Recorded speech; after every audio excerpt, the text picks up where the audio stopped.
where your vibe meets the tribe you see. We're dancing through life, chasing the light, making every moment feel so right. Ooh, it's your time.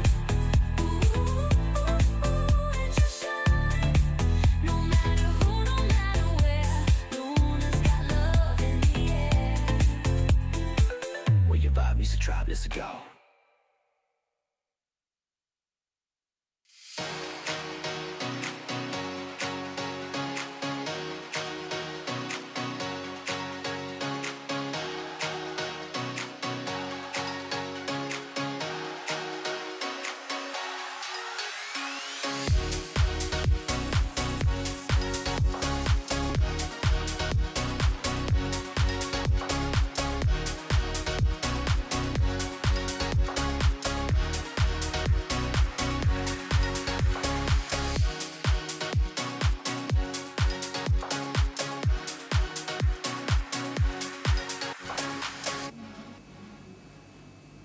Good afternoon and welcome to Luna Today. Are you having a great day? Are you having a bad day?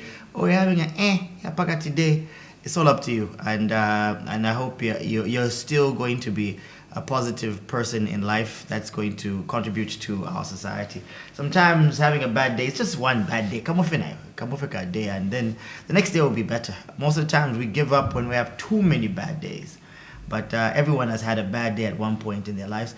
I remember a time when I had so many bad days. No matter how much money I made, no matter how nice my shoes were or my car was, I was continually having a bad day. And I was like, what's going on here? Then I realized something must be wrong up there. Or maybe down here. I don't know. But something was not right. So I went on a path to fix myself, to fix what I was feeling, what I was thinking, and how I was reacting to life. And I gotta say, I'm a happy guy now. Like everything seems to be brighter. Like when I see the trees, they seem green. When I breathe the air, it seems pure. When I see people, I see good. So you need to get into that sort of life and enjoy yourself. And I always say, sometimes the easiest thing is to be kind. Just be a kind person, and that's it. Most of the times, people are just nice. Being nice is not necessarily being kind.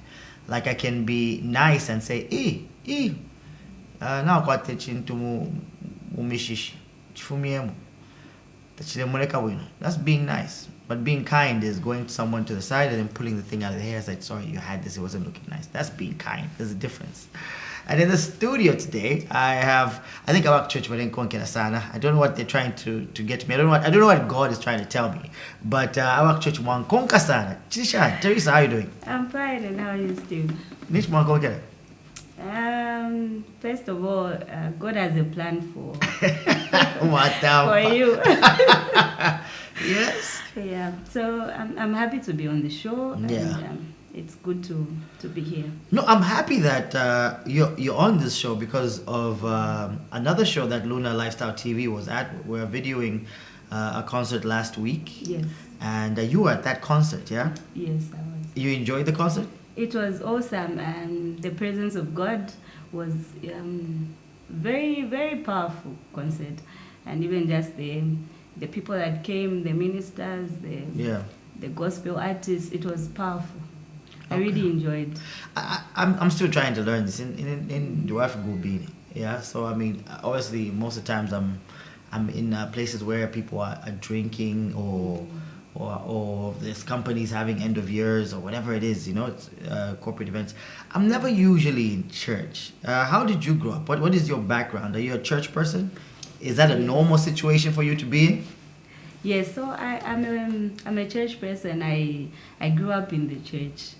As far as I can remember, when I was very young, I remember my aunties would say, I started singing when I was, I don't know if it was 2 or 3 years. Really? But I sang with elderly people in the choir. So one experience that I remember, my auntie always says, they would, when we go for choir, like maybe they are were invited somewhere, and those that at the back could literally not see me, so they would put maybe a stool so For you to stand up and yes, and sing. So all my life I have been in church. I'll give you an angle. I've never seen my father in church. Like, I'd never seen him in church at all. If we're going to church, he would drop us there and then pick us up from there. But I never saw him in church. So later on in his life, he started going to church. I was like, what for? But actually had so it's sort of a nice experience to be in a place and experience something different. But under to Omwana Ocean, Atasha, and it was nice to see people and how people in churches really support each other. People are still clapping. And they're encouraging the brother and the sister, and I really appreciated that. But I really appreciated the fact that it was also family oriented. It's true. The children are growing up like that, and they are being led that way. They have a foundation to follow. Yes. So did you have a foundation? I mean you had that foundation, but what sort of trials do people who grew up in the church go through that maybe I need to know, who didn't grow up in a church like you did? Okay, so thank you so much. For me, the trials that personally, I'll talk about my experience. Yeah. So for me, there was a part of my life when I felt God had left me. I can share because now I've grown from that. Pita.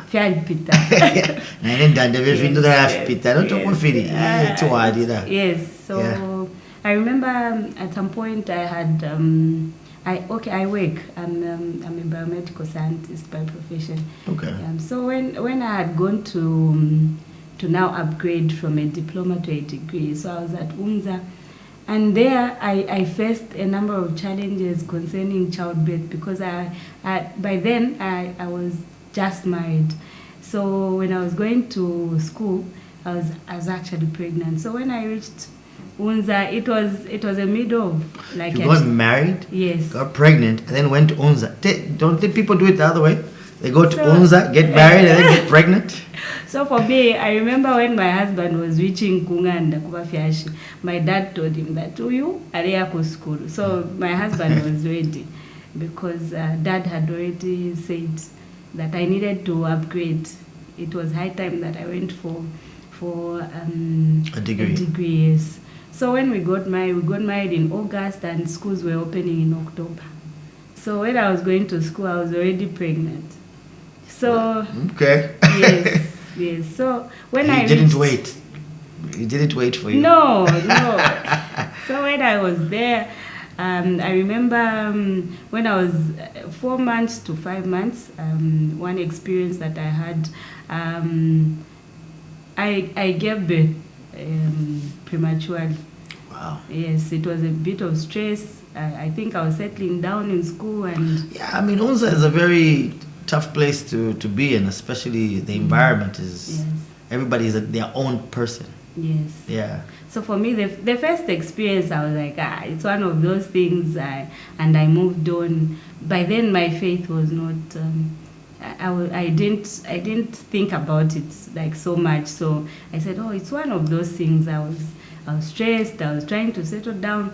So we moved on with my husband from that experience. Then after again some months, like 6 months.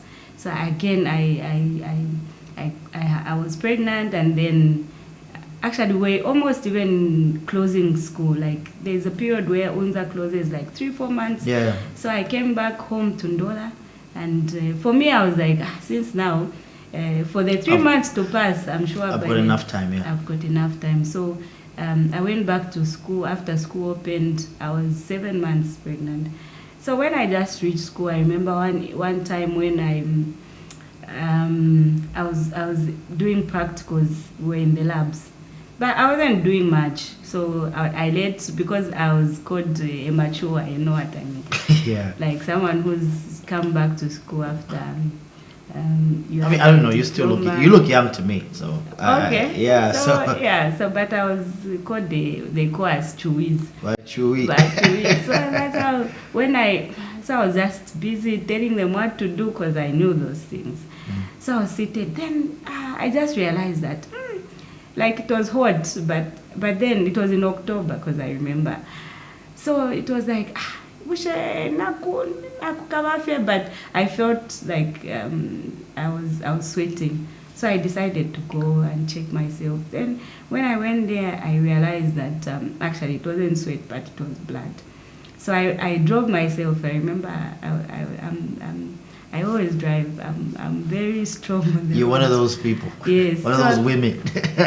So I drove myself to UTH, which is just opposite because we're at Ridgeway. Ridgeway, yeah.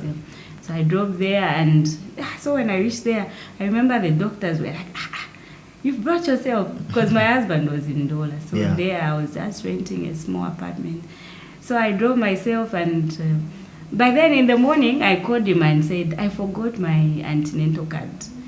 Just before, I didn't know what was happening later in the day, but when I just woke up, I told him, I forgot it home. So by the time I was going, I didn't have the card, but they managed to attend to me. So I met a doctor that I still remember now, who said, "No, let me do the scan." He did the scan on his own, and then he said, "Yeah, in labor." So for me, it was shocking because I was just okay. It was just It was just normal another day, yeah. Yes. So they admitted me. I remember by then I had not even bought anything for the baby. You're waiting for the last moment. I was waiting. I was waiting for the last moment, but then it happened so fast. And that was 7 months. You were 7 months pregnant. Yes. I remember giving birth. It was in a short period of time, and when the baby came, for that moment I was so happy, and I said, "Oh God, this one is going to live," and I had so much faith.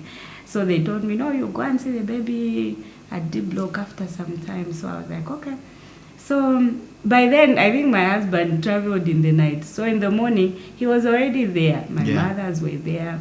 My mother's sisters were there. So in the morning, I remember we were told now to go and see the baby. So as we were walking to D block from the other section, I just saw the way people were looking at me. You know what I mean? Like you can tell that.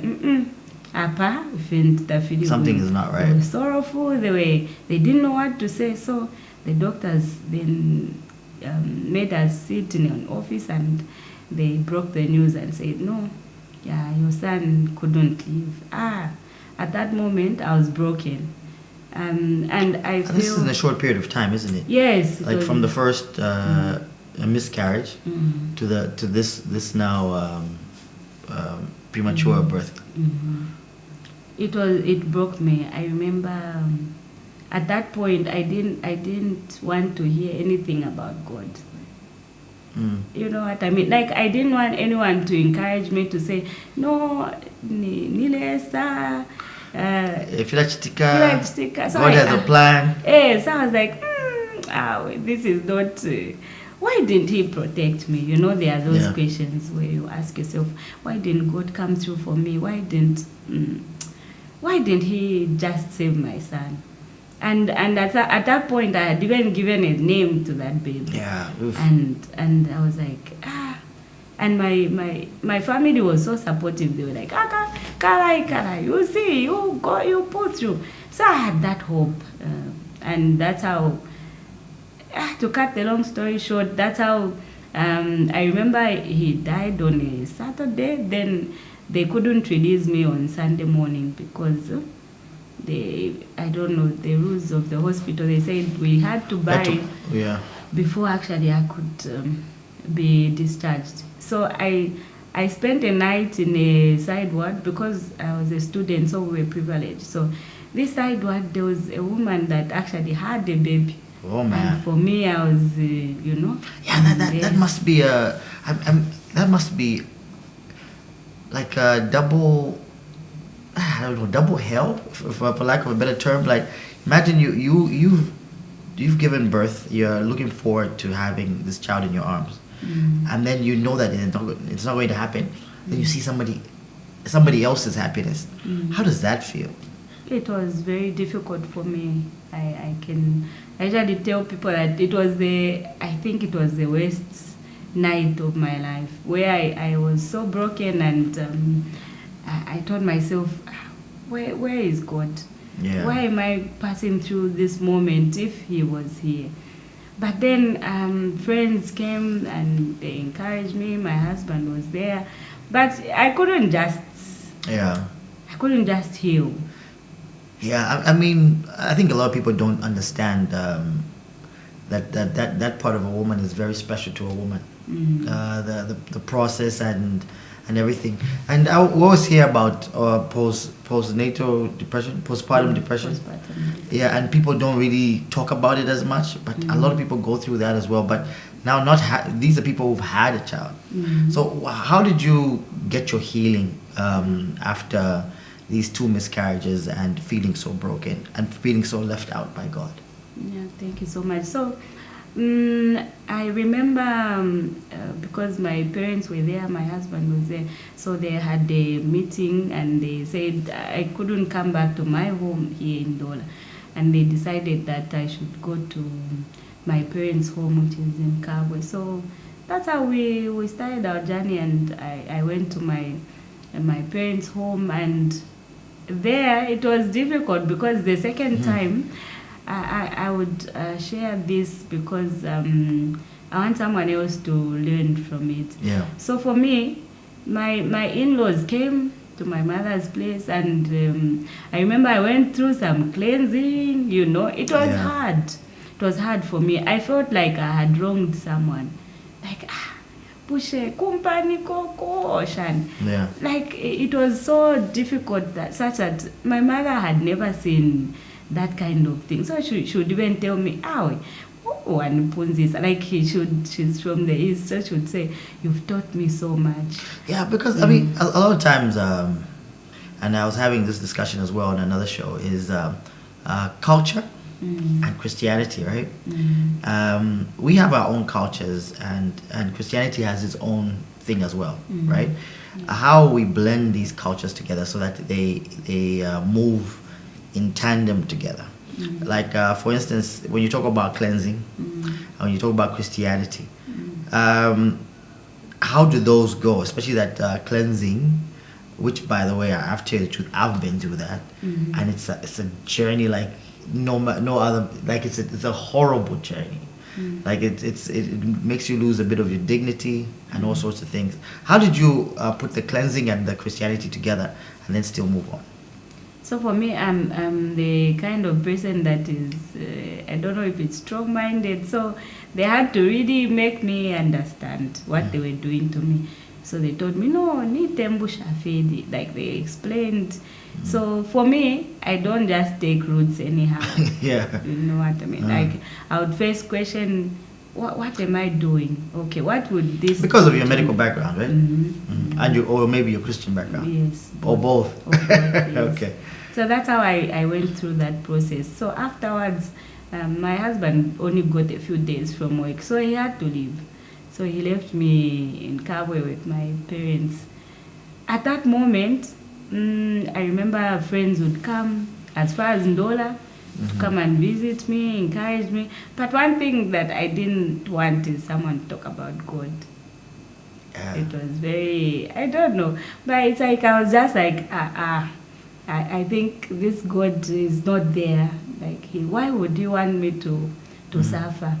So then, so I got 2 weeks from work, or from school. Like, I was given time off from school because we didn't close. So it was just my friends are learning. Then and you had to deal with what you were dealing with. I had to deal with So in those 2 weeks, I remember.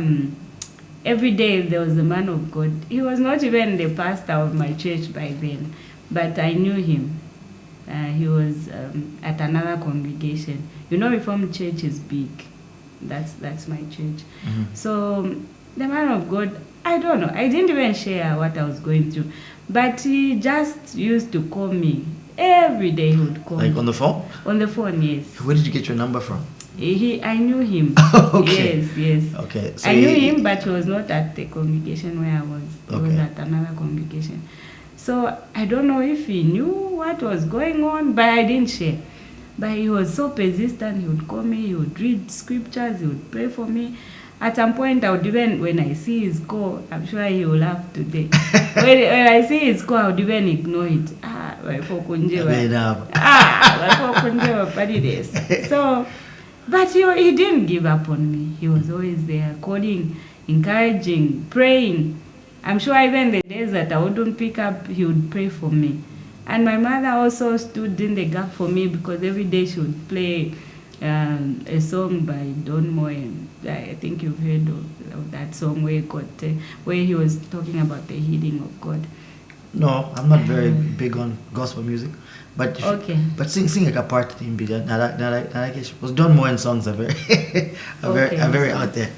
Okay, so I hope it's the right one. But it talks about the healing of God. But all Don Moen songs talk about the healing of God. So maybe if you play, I'll tell you that this is the one. But I remember she would always play a song by Don Moen, talking about the healing. Then I was like, Mommy. Sometimes I would even switch off the radio because I didn't want. Yeah, I didn't want. I get you.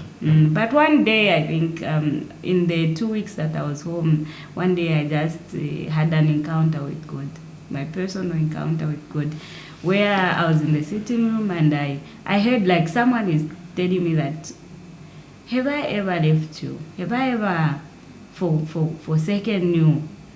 He made me look at the past, because I remember when I was very young, actually, I can't remember, but I started my grade 1 from the village. Okay. Like deep down in the village, where my mother had to go to school. She's a nurse. She had to go to school and left me with my grandmother, and we would walk kilometers to school. So he made me go through a number of things that I would relate, and said, he's never left me. He was always there. So in that moment, I broke down, I cried, I prayed, and that was my revival. That's where my healing started from. I'm so happy for you. I mean, sometimes we need that. We need to go through a bad patch to find out who we really are as human beings, how strong we are, how weak we are. When you got that call back, how important did music, and how important is music when it comes to anything to do with a healing process? Because sometimes the music you listen to can either destroy you or make you stronger. Yeah, it's true, Steve. So in that process, for me, music really helps me. When I'm going through a rough time, I have a song. Actually, every day I have a song. Mm-hmm. There's a song that just comes and I would play it over and over. Not that it's good or what, but it's like every season has a song. And when you listen to the song, it ministers to your soul, to your spirit, to your body, to your mind. So depending on which songs you listen to, but for me, I have taken gospel music to be my life. I listen to it every day. Every day. Yes. So if I had to go into your playlist right now, what songs am I going to find? So of late, I've been listening to Pokelele by, is it Deborah? Oh, okay. Yes, she's. I think if she watch this, she'll be able to know that I'm a huge fan. Even the time when she came to the concert, when she got on the stage, for me, I actually said the prayer. I said, I want to worship like this woman. Yeah. I want to live my life where worship is all I have. Worship is all and I've made it a point that every time I'm in front of my church and worshiping God, for me, everything else doesn't matter. How important is worship, by the way? I know I've been to different concerts, church concerts, and I always find that they're different. Is there like what you call a worship concert, then there's another prayer concert or whatever it is? Are they the same, or how do I distinguish what I want? Let's say I want to go to something other than a worship concert. Is there something like that in the church? There's praise and worship. Uh-huh. So I'll give you an example. Maybe you distinguish. So yeah, I don't know what praise and I don't know what worship is. Okay. Yeah. So worship it's not just about slow songs. Other people think worship kuimba feshile nyimbo sha slow. Worship is a place where you are speaking to God. You're exalting the name of God. You're lifting up the name of God. For praise, you're thanking God. Okay. Yes. So praise is about thanking God. So it's praise is more- like what the word yes. and worship is sort of sort of like a bit music. softer and Yes. longer. Because I was even at the last concert that we were at. I was listening to one song. I was even telling Lombe Chiti, who was the MC there. I was like, I sat there and I listened to a song for about 10 minutes, and this person was just saying two things. It's like, what? I was like, I can write that song. So since you know more about worship, praise or worship or something, I can write you a song. I'll just say ati, lesa amakayenu yakari, and then it would be lesa makayenu yakari. Lesa amakayenu yakari. 10 minutes. 10 minutes, Just yes. different things. So that Yes. so that is about being in the spirit. Yes. I'm feeling what you're saying as opposed to what is written, right? Okay, I learned something today. Okay, that's nice.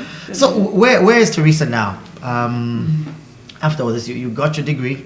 Yes. You got your So, degree. so after that experience, I went back to school and I vowed, I said, I'm going back. Because in that period where I was broken, in my mind had stopped. Like, Yeah. I didn't want to continue with school. I was literally depressed. Like, I didn't want anything. My marriage, I didn't want so much I felt like I just need to be alone. So yeah, like I said, you were depressed, right? But there's some people who need to go to somewhere to help them with their depression. Did you fight it yourself, or were somebody else fighting with you to get out of that? Like I said, so I had a man of God and my family as well. My husband was there. I didn't fight it alone because I had no strength to fight. Let me get. I'm scared to ask this question because I don't know. I mean, after you trying to losing these two children of yours, did you try again, and were you successful? So after I think a long period of time. What's a long period of time? Because that was happening in 2015, and I finished. So I had to complete.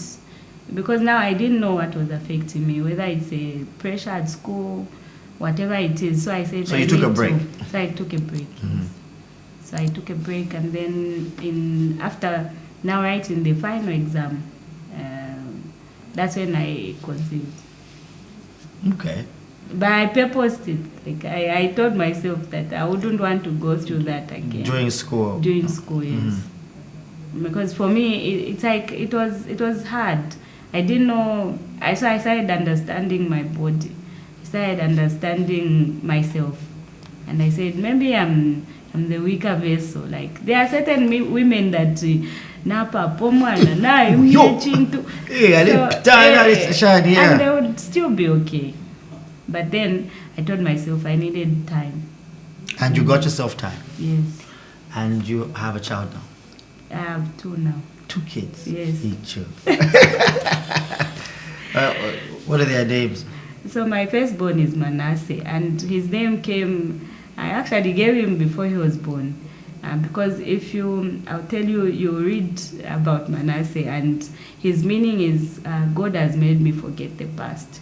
So that was his name. I said he shall be called Manasseh. Okay. Yes.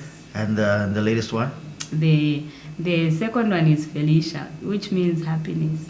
Okay. Yes. I'm happy this has a happy ending. So let's talk about healing and hope. Your TikTok channel that you've started. What is your purpose of starting this TikTok channel? So I'll tell you how it began. So I was in prayer. I'm a church person, so I was leading worship that Sunday, and just in front, I heard, like I hear God. I don't know. These days, I hear like someone is telling me something. So I heard healing and hope. So I knelt down in front at the altar and I asked God, what is this? I don't understand. So from that service, I went home and I sat and I started thinking, okay, healing and hope. And then I remember there's a good friend of mine who used to tell me, Theresa, you have gone through this and God healed you and he gave you hope. There are many women that desire to have children, they desire to go through this path, and you have the gift. And they go to the wrong places as well, with the desperation of wanting the things, all those things. They go all the wrong places, and then just for the sake of finding healing and hope. So yeah. is this what you're trying to get them into that path? Yes. Okay. So initially, I thought that was what God wanted me to do concerning childbirth. But when I started the journey, so the same day on Sunday, when I reached home, I created a Zoom link. Like I even posted on my WhatsApp status that join. We're going to start healing and hope. We'll start at 20 hours. It will be an hour. It was just like, I don't know. Like I just felt like we needed to start. Yes. So I remember the first session, the people joined. Like I was like, oh God. I was overwhelmed. So that's how we started. Every day, actually I made it every day. Every day at 20 hours would join, and then a friend of mine said, no, I think Zoom is limiting us because we would have sessions where yap tuka to join a foot. Yeah. So we moved to Microsoft Meet. Yeah, where it's not limited. So that's how we started Healing and Hope. So we'd meet every day at 20, people would join, and when they join, I'll just start with a prayer. I welcome everyone that has joined, and then I would share scripture. We read the Bible, we talk about what the word is saying, and then I would now go into my journey, because it's called Healing and Hope, a journey with Theresa. Yeah. So I would go into a journey, a part of my journey, not all of it, because I have so many journeys that I talk about. Yeah, it would be nice to go through all of them. Yeah. But this is only a 40-minute show. Yeah. So let's talk about the concert now. Obviously, with your journey and everything that the church has been to you, I mean, this is very important to you and the church, isn't it? Yes, it is. Tell us more about that. Okay, so the concert, it's a musical concert. It's a fundraising, actually. So our praise team thought of this because we noticed that the keyboards, they are not okay, the drum set, we have them, but they are not, the sound is not as good as it should be. It should be as in this age. So we came up with the plan, how we were going to do it, though we do not have sponsors, like, big sponsors, but we call on to those that are listening to come on board and just come and support us. So the praise team the name is the Rose of Sharon. So it's been there for a long time. I'm sure those that are watching, we have people that have moved to Lusaka, to the Rose of Livingston. Sharon. Yes, so it's Rose of Sharon. So when is this concert? What's the date? What are the fees? Okay. And where is Reformed Church of Zambia? Okay, so Reformed Church in Zambia is at the corner of Dr. Dami and Broadway, and the concert is on the 26th of June. Starting at 20 hours to 05 hours. It's overnight? It's an overnight, yes. So it's on a Friday. So I'm sure people can manage, because the following day is a Saturday. So the theme of the concert is participating in God's mission through music. So God desires that we go out and preach the gospel. So for us, we're going to use music to do that, and the charges are 100 kwacha adults and 50 kwacha children. Which I've seen the poster here. I know a couple of people, but just in case other people don't know them, who are your guests? So we have Francis Kadonki, we have Raston Simtunda, we have Minister Mumbi Mulunda, we have Brother Gabi, we have Minister Chosen, we have Jimmy Jackson, we have Agnes Kamsembe, so and a lot of praise teams within our Reformed Church and UCZ. And as far as we've given out to New Life, Christian Ministries, Bread of Life, Grace Ministries, Baptist, just to mention a few. Okay, so it's going to be a jam-packed night, eh? Yes, it is. All right, Theresa, I really appreciate you showing up today. And where can people get these tickets if they want to get them? Okay, so you can come to Reformed Church in Zambia, just at the corner of Dr. Damian Broadway. And also we'll partner with Steve. Oh, with me? Yes. No problem. Yes. So they can get the tickets from there. And also any Reformed Church in Dola. Any because we have one in Chifugu, Kabushi, Masala. Really? Yes. Now, what saying? Are you saying how much? Dola. Yeah, okay. I get Yes, it. Yeah. yes. Theresa, thank you very much for sharing your journey, and we hope you the best. I hope your concert with the Reformed Church is successful. And if you're watching right now and you want to get yourself a ticket, now I'm paid at ticket, so you can also pass through by LunaLifestyleTV here and pick yourself up a ticket, or I can give you Teresa's number. Maybe the number before we get out of here. Okay, you can reach me on 0975 179919 or 0964 338466. Teresa, hey, keep on. Thank you so much. And say hello to those two beautiful children of yours. Okay, I'd like to say hi to Manasseh, Felicia, Niza, and my husband Martin. Hi. And I'd like to say bye to you because we got to go. But thank you very much for tuning into Luna today on Luna Lifestyle TV. Go to our Facebook page, it's Luna Lifestyle TV, and then our YouTube channel is Luna Lifestyle TV ZM, and you'll be able to watch these interesting programs every day. Tune in. We're in Ndola now. You can watch us on TOPSTAR channel 105, and if you're in Osaka, you can watch us on TOPSTAR channel 105 as well. Have a good day.